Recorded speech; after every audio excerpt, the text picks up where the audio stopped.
Assalamualaikum warahmatullahi wabarakatuh. Sampurasun. Nama saya Agustiawan dari Komite Pemulihan Ekonomi Daerah, Divisi UMKM dan Ekonomi Kreatif.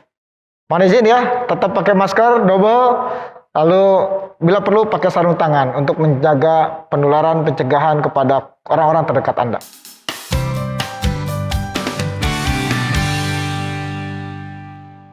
Oke, sahabat-sahabat UMKM yang ada di seluruh Jawa Barat, ini menjadi hal yang menjadi menarik ya, bahwa di saat setiap krisis yang menjadi tulang punggung perekonomian Indonesia adalah UMKM.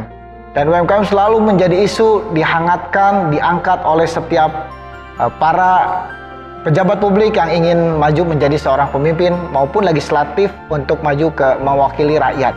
Termasuk juga saat ini yang menjadi tulang punggung menyelamatkan ekonomi bangsa selalu UMKM yang diangkat. Menarik untuk kita sama-sama diskusikan, sama-sama kita cermati bahwa pelaku UMKM khususnya di Jawa Barat ini menjadi salah satu yang terbesar dari seluruh pelaku UMKM yang ada di Indonesia. Kalau kita mengacu kepada data penduduk di Jawa Barat ada 50 juta, kurang lebih pelaku UMKM-nya ada sekitar 46 juta.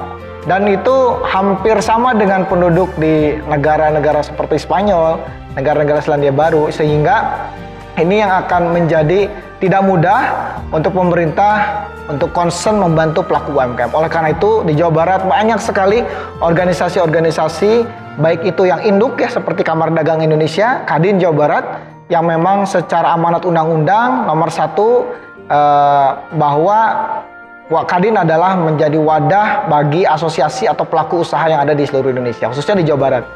Ada juga banyak sekali misalnya untuk Himpunan Pengusaha Muda Indonesia. Ada juga itu untuk para pengusaha muda, ada juga teman-teman yang pendamping UMKM ada diwadahi di dalam Asosiasi Business Development Service Indonesia. Banyak sekali asosiasi, organisasi, perkumpulan yang dibuat karena memiliki kesamaan rasa, memiliki kesamaan apa yang dihadapi, sehingga banyak sekali komunitas organisasi di Indonesia di Jawa Barat juga yang membuat asosiasi organisasi UMKM ya. Oleh karena itu organisasi perkumpulan asosiasi ini membantu pemerintah dalam mengurusi UMKM.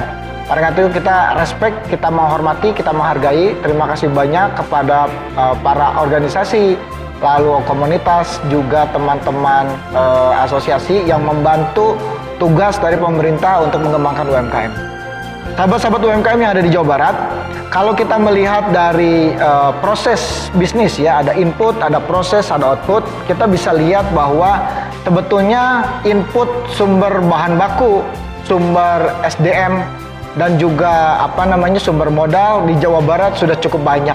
Kita bisa lihat misalnya kalau kita melihat bahan baku ya, contohnya misalnya untuk makanan yang berhubungan dengan UMKM berhubungan dengan pangan ya, seperti nasi di Jawa Barat masih salah satu menjadi lumbung padi, sehingga bahan bakunya masih sangat banyak. Lalu yang kedua, bahan baku misalnya berhubungan dengan tekstil. Banyak sekali pabrik-pabrik apakah itu serat sintetis, ada juga banyak di Jawa Barat. Kita bisa tahu bahwa sebelumnya kita punya sejarah yang sangat bagus, banyak sekali pabrik-pabrik sarung, pabrik tekstil banyak lahir dari Jawa Barat, khususnya dari wilayah Bandung Selatan ya. Nah, lalu itulah yang menjadi salah satu kekuatan di Provinsi Jawa Barat. Bahan baku kita cukup berlimpah. Yang kedua, kita punya sumber daya manusia yang sangat kreatif. Karena ditunjang ya dengan wilayah Jawa Barat yang udaranya cukup sejuk, orang juga banyak berdatangan ke Jawa Barat, sehingga Jawa Barat memiliki sumber daya manusia yang relatif lebih baik khususnya dari kreativitas. Banyak sekali kalau kita lihat seniman-seniman hadir muncul dari Jawa Barat. Nah, yang ketiga tadi terkait dengan sumber-sumber permodalan, banyak sekali ya sebetulnya di Jawa Barat terkait dengan sumber-sumber permodalan ini.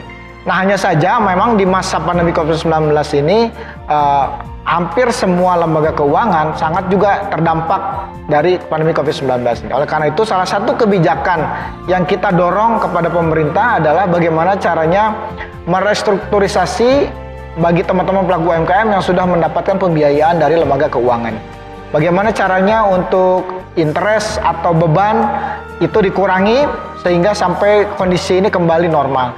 kita juga perlu memahami di sisi lain lembaga perbankan juga menghadapi situasi yang sama. Oleh karena itu, semangat di Komite Pemulihan Ekonomi Daerah tentang silih tulungan ini harus kita kembali angkat ya. Nah, dengan semangat silih tulungan ini, kita harus mengangkat lagi nilai-nilai budaya lokal.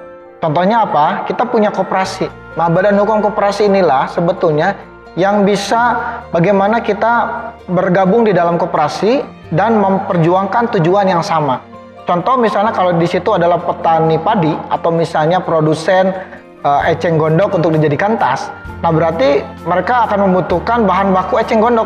Nah, sehingga bagaimana caranya upaya mengumpulkan eceng gondok bersama-sama sehingga bisa lebih mudah, lebih murah dan juga hasilnya lebih maksimal. Contohnya misalnya di Bandung kita punya Cigondewa ya, tempat orang-orang para pelaku usaha tekstil atau fashion membeli bahan baku. Nah, sementara Cigondewa itu sendiri juga sebetulnya membeli dari pabrik-pabrik tekstil. Atau bahkan mereka juga membeli biasanya kain-kain sisa yang tidak digunakan untuk kualitas ekspor contohnya. Nah, pada saat teman-teman ini membeli dari Cigondewa, karena skalanya jumlahnya kecil. Nah, kalau kita bisa bersama-sama berhimpun dalam satu lembaga, dalam satu wadah seperti koperasi, kita akan mampu mempunyai bergen untuk membeli bahan baku itu langsung ke pabrik dengan jumlah yang lebih besar bersama-sama sehingga harganya lebih murah. Nah, saat ini sudah dimulai inisiasi-inisiasi tersebut. Kemarin baru kita bahas tentang material center. Bagaimana caranya teman-teman pelaku industri tekstil membantu pelaku UMKM dengan memberikan bahan baku yang dibutuhkan oleh UMKM dan pelaku ekonomi kreatif. Nah, ini salah satu ide yang mungkin kita juga perlu angkat untuk kembali silih tulungan di dalam permodalan, di dalam bahan baku, di dalam kebersamaan dalam mencapai tujuan tertentu. Koperasi menjadi salah satu sosok guru perekonomian Indonesia yang digagas sejak zaman Bung Hatta. Dan kalau kita bisa lihat contohnya, mungkin Bapak dan Ibu, teman-teman sahabat UMKM ada yang tahu klub Barcelona yang baru saja ditinggal Messi. Akhirnya banyak kalah juga sekarang gitu ya. Nah, yang menarik adalah Barcelona ini ternyata badan hukumnya adalah koperasi gitu. Nah, banyak sekali perusahaan-perusahaan di luar negeri sana yang sukses ternyata berbadan hukumnya koperasi. Nah, kita yang punya culture, punya nature juga bergaya hidup seperti layaknya seperti koperasi, hidup sauyunan, bebarengan, gotong royong, nilai-nilai itulah yang ada di dalam koperasi. Itu yang harus kita angkat kembali sehingga upaya kita mengangkat kembali nilai-nilai koperasi kepada hitohnya. Jangan terlalu mengangkat nilai-nilai koperasi ke dalam bisnisnya toh, tapi di dalam kebersamaan, dalam langkah gerak yang sama untuk mencapai tujuan visi yang sama dari seluruh anggota koperasi. Itu yang harus kita kembalikan nilai-nilai agung dari koperasi. Sehingga kita tidak menilai koperasi hanya untuk nilai sesuatu bisnis saja. Kita juga mengangkat bahwa di dalam nilai-nilai koperasi itu terkandung juga nilai-nilai kebudayaan luhur dari budaya-budaya lokal. Ini yang perlu juga kita selalu angkat dan kita perbaiki khususnya di Jawa Barat. Karena kalau kita lihat portofolio koperasi di Jawa Barat, pada saat kemarin dilakukan oleh Kementerian Koperasi kembali merecek ulang koperasi yang ada di Jawa Barat, ternyata banyak sekali koperasi di Jawa Barat yang istilahnya tukcing, dibentuk terus cicing, bahkan dibentuk terus mati gitu, kita nggak tahu. Nah, oleh karena itu kita ingin bersama-sama, mari sama-sama membangun kembali koperasi dengan niat tujuan visi yang sama. Oleh karena itu dengan semangat silih tulungan melalui lembaga koperasi, ini akan menjadi sesuatu hal yang menarik untuk sama-sama kita angkat, kita kembalikan nilai-nilai koperasi. Selanjutnya kalau kita bisa dilihat di dalam proses. Nah, proses ini di dalam suatu alur bisnis ada input, proses, dan output. Nah, di dalam sisi proses ini kita harus bekerja sama. Sebetulnya UMKM ini di Jawa Barat, di Indonesia itu masih sangat lemah dari sisi riset and development atau dari sisi pengembangan produk. Nah, kita yang bisa kita produksi selalu misalnya dari bahan baku, kita banyak sekali portofolio ekspor kita berupa bahan baku. Padahal contoh misalnya kita mengekspor misalnya contohnya cumi dari Indonesia ke Cina, banyak sekali, jumlahnya cukup besar. Dari Cina diekspor kembali ke Jepang dalam bentuk yang sudah di dalam bentuk frozen, sudah bersih, sudah siap disantap dalam bentuk potongan-potongan.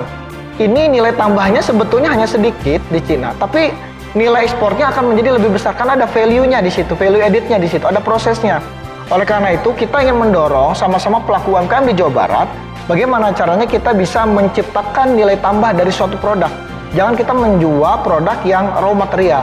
Kita harus berusaha mencari value produk untuk bisa kita jual kepada konsumen sesuai dengan kebutuhan konsumen.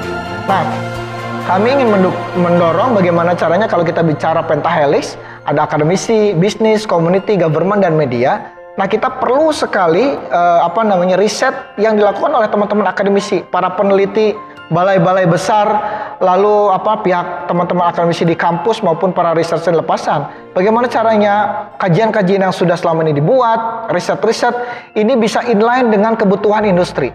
Sebagai contoh misalnya, sekarang ini pemerintah ingin menjadikan Indonesia produsen produk halal dunia nomor 1. Sementara ini kita posisinya sangat paradoks. Indonesia sebagai umat muslim terbesar di dunia, Indonesia ya dengan jumlahnya 240 juta dibanding dengan 1,8 juta umat muslim yang ada di dunia, dibanding dengan 8 juta umat seluruh yang ada di dunia gitu ya. Itu kita sangat besar populasinya. Nah, tapi pada saat kita punya konsumen yang paling besar, kita menjadi importir terbesar produk halal. Nah, ini yang menjadi paradoks. Nah, sementara kita menjadi negara eksportir kelima setelah Brazil dan juga Australia. Nah, oleh karena itu, sahabat-sahabat UMKM sekalian, nah kita ingin mengajak semua pihak, khususnya tadi teman-teman dari akademisi, bisnis, community, government, dan juga media, untuk bersama-sama silih tulungan, mengangkat semua potensi. Di antaranya sekarang misalnya teman-teman kampus, dunia perkampusan, ada program Kampus Merdeka yang teman-teman di semester tertentu harus magang dalam waktu 6 bulan. Ini adalah resource yang luar biasa. Bagaimana caranya kita salah satu program di KPD ingin melatih mereka dan juga para anak-anak lulusan SMK, SMA, bahkan juga mungkin ibu-ibu, mama yang ada di rumah yang sekarang aktivitasnya terbatas, kita latih untuk memiliki kemampuan menjual produk di online. Jadi di satu sisi teman-teman pelaku UMKM cukup fokus pada produksi dan produk-produk yang memiliki nilai tambah. Di sisi lain mereka akan dibantu penjualannya oleh para digital marketer army dari Jawa Barat. Ini beberapa potensi-potensi yang bisa kita galang bersama-sama sehingga dalam situasi pandemi COVID-19 ini kita sebagai pelaku UMKM bisa terbantu, bisa saling membantu bersama stakeholder yang lain. Sehingga mudah-mudahan kita bisa melewati, bahkan kita bisa hidup berdampingan dengan COVID-19 sebagaimana sudah dilakukan oleh beberapa negara yang lain. Kita deal with gitu ya dengan COVID-19. Kita akan bersama-sama terus dengan COVID-19. Bukan sesuatu yang harus kita takuti, tapi kita bisa preventif. Oleh karena itu, sahabat-sahabat UMKM, tetap berusaha, jangan menyerah, kita saling tolong-menolong, kita perkuat komunikasi.